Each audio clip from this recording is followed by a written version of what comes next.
Peoples party ने लतीफ खोसा के बाद एतजाज एहसन के खिलाफ भी सख्त कदम उठा लिया। एतजाज एहसन की भी बुनियादी रुकनियत मुअत्तल कर दी। इस बात की तस्दीक पीपल्स पार्टी सेंट्रल पंजाब के सदर राना फारूक सईद ने एक निजी चैनल के प्रोग्राम में की है कि दोनों की रुकनियत मुअत्तल कर दी गई है। पीपल्स पार्टी सेंट्रल पंजाब के सदर राना फारूक सईद का कहना था कि पार्टी पॉलिसियों की मुसलसल खिलाफ वर्जियों पर एतजाज एहसन की बुनियादी रुकनियत मुअत्तल कर दी गई है।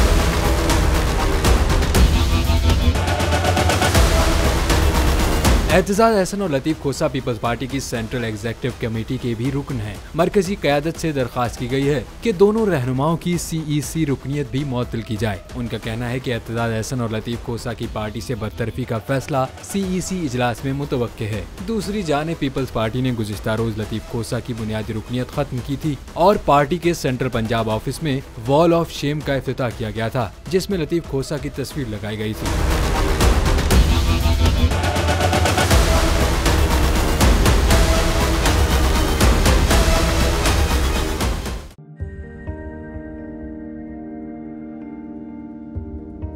कैसे कैसे सितारे डूब गए, खूबसूरत नजारे डूब गए, ख्वाबों के सभी किनारे छूट गए, गमज़दा दुख के मारे डूब गए। कितनी मुश्किल का सामना है यहां, कितने लोगों के प्यारे डूब गए।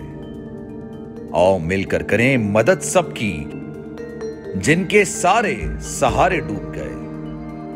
आजमाइश में मिलकर एक हुए, नफरतों के इशारे डूब गए। कितने प्यारे हमारे डूब गए। कौमी सानहे की सूरत हाल से लम्हा बलम्हा बोल रखेगा बाखबर।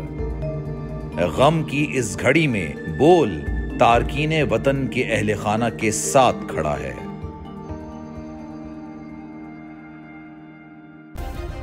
सब्सक्राइब करें और बेल दबाएं ताकि कोई खबर रह न जाए।